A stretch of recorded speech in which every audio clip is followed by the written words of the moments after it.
আসসালামাইকুম সুপ্রিয় দর্শক, দেখেন আমি রাকিব লিটন এয়ারপোর্টে আসছি। দেখেন কত সুন্দর জায়গা, দৃশ্যটা রাতের দৃশ্য অনেক ভালো লাগতেছে। আমাদের রাজু আজকে আসতেছে, ওকে রিসিভ করার জন্য আসছি। কিন্তু এই এয়ারপোর্টে আসলে আনন্দও লাগে, আবার অনেক দুঃখও লাগে। কখন যে বাড়িতে যাব, খুবই খারাপ লাগে। রাকিব, তোমার কিরকম লাগতেছে? দেশে যাইতে ইচ্ছে করে?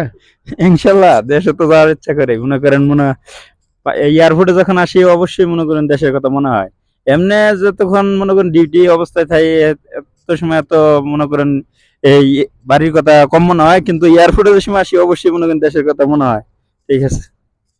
আমি যখন মানুষকে, আমার যখন সাইডে থেকে লোক ছুটিতে যায় এয়ারপোর্টে হওয়ার জন্য আসলে আমার মনটা এত খারাপ হয়। যদি ওদের সাথে যাইতে পারতাম দেশে, অনেক খারাপ লাগে। আবার মনকে বুঝ দেই, আমিও তো এক সময় যাই, ওরা তো যেতে পারে না। এরকম আজ রাজু আসতেছে, ওর সাথে আজকে দীর্ঘ 5 মাস পর দেখা করব। অনেক ভালো লাগতেছে।